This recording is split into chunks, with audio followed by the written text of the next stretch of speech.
بسم اللہ الرحمن الرحیم۔ السلام علیکم۔ شرائم پہلی بیت المقدس اور اب اسرائیل کا شہر ہے۔ یہ شہر بیت المقدس سے 30 کلومیٹر جنوب میں واقع ہے۔ 2007 میں اس شہر میں ماہرین آثار قدیمہ نے ایک محل تلاش کیا۔ یہ بنیادی طور پر ایک بڑی بستی ہے اور اس بستی میں 1000 مربع میٹر پر ایک محل بنا ہوا ہے۔ آثار بتاتے ہیں کہ یہ بستی 1020 میں آباد ہوئی اور 980 میں اجڑ گئی۔ یہ بستی ایک پہاڑی پر واقع ہے۔ کھدائی کے دوران اس کے ارد گرد 2 دروازوں والی دیوار بھی پائی گئی۔ ماہرین آثار قدیمہ پچھلے 7 برسوں سے اس بستی پر تحقیق کر رہے تھے، یہاں تک کہ اب جا کر دریافت ہوا کہ یہ محل حقیقتاً حضرت داؤد علیہ السلام کا تھا۔ حضرت داؤد علیہ السلام کا زمانہ 970 سے 1040 تک بتایا جاتا ہے۔ حضرت داؤد علیہ السلام کا یہ محل تاریخی کتب میں بہت مشہور تھا۔ اس کے واقعات اور اس کی شان و شوکت کے بارے میں تاریخ کے صفحات بھرے پڑے ہیں، لیکن اس کے باوجود دنیا اسے ماننے پر تیار نہیں تھی۔ ماہرین کی اس دریافت نے آسمانی کتب اور تاریخ کو سچا ثابت کر دکھایا۔ حضرت داؤد علیہ السلام کو یہ محل کیسے ملا؟ یہ بہت ہی خوبصورت واقعہ ہے۔ یروشلم سے 10 میل دور جنوب کی سمت واقع بیت اللحم میں عیشا نامی ایک شخص رہتا تھا جو بھیڑ بکریاں چرایا کرتا تھا۔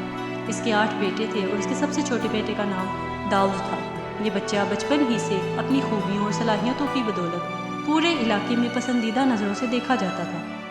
ان کی شخصیت اتنی مسحور کن تھی کہ جو بھی انہیں دیکھتا اس سے متاثر ہوئے بغیر نہ رہتا۔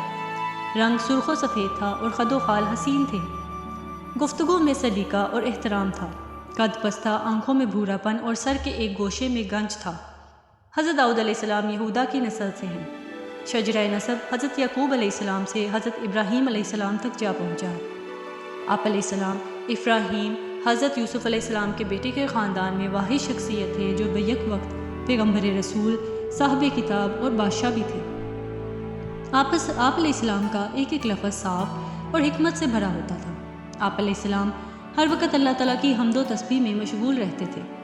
زبور کی تلاوت اتنی خوش الخانی سے کرتے تھے کہ پرندے بھی آپ علیہ السلام کا ساتھ دینے لگتے تھے، جس سے عجب سا سما برپا ہو جاتا اور وجد آفرین نغمے فضا میں بکھر جاتے، یہاں تک کہ اونچے اونچے پہاڑ بھی آپ علیہ السلام کے ساتھ اللہ تعالیٰ کی حمد میں شامل ہو جاتے۔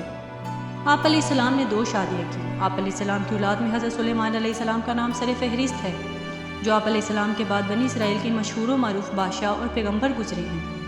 حضرت سلیمان علیہ السلام حضرت داؤد علیہ السلام کی دوسری بیوی سے تھے۔ آپ علیہ السلام کی پہلی بیوی سے ابشالوم نامی بیٹا تھا۔ حضرت داؤد علیہ السلام کا پیشہ زرہ گری تھا۔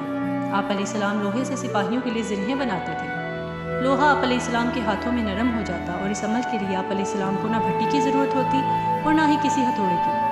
آپ علیہ السلام کی بعثت کا زمانہ حضرت موسیٰ علیہ السلام سے 500 سال بعد کا ہے، اور آپ علیہ السلام سے حضرت عیسیٰ علیہ السلام تک 1200 سال سے بھی زیادہ گزر چکے تھے۔ اللہ تعالیٰ نے آپ علیہ السلام کو زبور کتاب عطا کی۔ آپ علیہ السلام نے اپنی زندگی کے آخری ایام بیت المقدس میں ہیکل کی تعمیر میں گزارے اور اسی دوران وفات پا گئے۔ حضرت داؤد علیہ السلام غلیل چلانے میں خاص مہارت رکھتے تھے۔ وہ ہر وقت اپنے ساتھ ایک عصا، غلیل اور ایک تھیلی رکھا کرتے تھے جس میں پتھر ہوتے تھے۔ جنگل میں شیر کی سواری کرتے تھے۔ آپ علیہ السلام شیر کا کان پکڑ کر اس پر سوار ہوتے اور شیر آپ علیہ السلام کے سامنے سر جھکائے رہتا۔ ایک مرتبہ آپ علیہ السلام جنگل سے گزر رہے تھے کہ ایک پتھر سے آواز آئی، اے داؤد علیہ السلام، میں ہجر ہارون علیہ السلام ہوں۔ مجھ سے ہارون نے ایک شخص کو مارا تھا، مجھے اٹھا لیجئے، میں آپ علیہ السلام کے کام آؤں گا۔ آپ علیہ السلام نے وہ پتھر اٹھا لیا اور کچھ دور چلے تھے کہ دوسرا پتھر بول اٹھا، میں ہجر موسیٰ علیہ السلام ہوں۔ مجھ سے موسیٰ علیہ السلام نے ایک شخص کو قتل کیا تھا، مجھے اپنے پاس رکھ لیجئے، میں آپ علیہ السلام کے کام آؤں گا۔ آپ علیہ السلام نے اس پتھر کو بھی اٹھایا اور اپنی تھیلی میں ڈال لیا۔ آپ علیہ السلام ابھی چند قدم ہی چلے تھے کہ ایک تیسرے پتھر نے صدا لگائی، میں ہجر داؤد علیہ السلام ہوں جو نبی ہیں اور وہ مجھ سے جالوت کو ماریں گے۔ حضرت داؤد علیہ السلام نے اس پتھر کو بھی اٹھایا اور تھیلی میں ڈال دیا۔ اس وقت جالوت کا پورے ملک میں راج تھا۔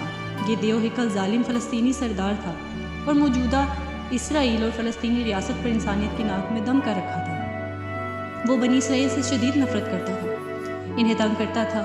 ریاست کا بادشاہ بھی جالوت کے مظالم سے تنگ تھا۔ اس نے اپنے وزیروں اور مشیروں کو بلوایا اور جالوت سے نجات کا طریقہ دریافت کیا۔ ایک معتمد خاص نے آگے بڑھ کر عرض کی، بادشاہ سلامت، میرا خیال ہے سلطنت میں یہ اعلان کروایا جائے، جو نوجوان بھی جالوت کو قتل کرے گا، بادشاہ سلامتی سے آدھی سلطنت دیں گے۔ بادشاہ کو یہ تجویز پسند آ گئی۔ اس نے منادیوں سے ملک بھر میں اعلانات شروع کروا دیے۔ یہ اعلان حضرت داؤد علیہ السلام تک بھی جا پہنچا۔ جو ہی آپ علیہ السلام نے یہ اعلان سنا تو آپ علیہ السلام کو فوری وہ پتھر یاد آ گیا۔ آپ علیہ السلام بھاگتے ہوئے منادی کے پاس پہنچے اور اس سے کہا کہ جالوت کو میں قتل کروں گا۔ منادی یہ خبر لے کر بادشاہ کی خدمت میں پہنچا اور بادشاہ کو بتایا کہ ایک نوجوان نے یہ چیلنج قبول کر لیا ہے۔ بادشاہ نے فوراً اس نوجوان کو طلب کیا اور ملاقات کے بعد مطمئن ہوا کہ یہی نوجوان جالوت سے ٹکر لے سکے گا۔ حضرت داؤد علیہ السلام کے اس چیلنج کے بعد اسرائیلیوں اور فلسطینیوں کے درمیان جنگ کا آغاز ہو گیا۔ اسرائیلی جالوت کی فوج اور جنگی سامان دیکھ کر پریشان ہو گئے اور اپنے بادشاہ سے کہنے لگے ہم آج جنگ میں شریک نہیں ہوں گے۔ اسی اسنا میں حضرت داؤد علیہ السلام ایک عام سپاہی کی حیثیت سے طالوتی لشکر سے نمودار ہوئے۔ دوسری جانب سے جالوت نکلا جو سر سے پاؤں تک دھات میں لپٹا ہوا تھا۔ دونوں ایک دوسرے کے آمنے سامنے کھڑے ایک دوسرے کو دعوت جنگ دے رہے تھے۔ حضرت داؤد علیہ السلام نے اپنے تھیلے سے غلیل اور پتھر نکالا، پتھر کو غلیل میں پھنسایا اور جالوت کے سر پر دے مارا۔ پتھر کا جالوت کے سر سے ٹکرانا تھا کہ وہ ریزہ ریزہ ہو کر زمین پر گر گیا۔ یہ منظر دیکھ کر قوم یہود دھنگ رہ گئی۔ پھر اسرائیلیوں نے مل کر فلسطینیوں پر حملہ کر دیا اور انہیں مار بھگایا۔ بادشاہ آگے بڑھا اور اس نے اپنے وعدے کے مطابق حضرت داؤد علیہ السلام کو آدھی سلطنت عطا کی اور اپنی شہزادی انیہ سے آپ علیہ السلام کی شادی بھی کر دی۔ اور یوں حضرت داؤد علیہ السلام اس سلطنت کے بادشاہ بن گئے اور یہ محل آپ علیہ السلام کی قیام گاہ تھا۔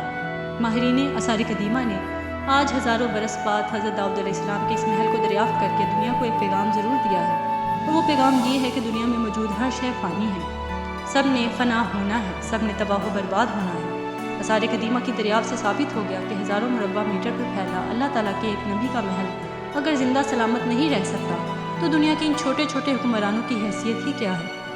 سبحان اللہ، بہت شکریہ۔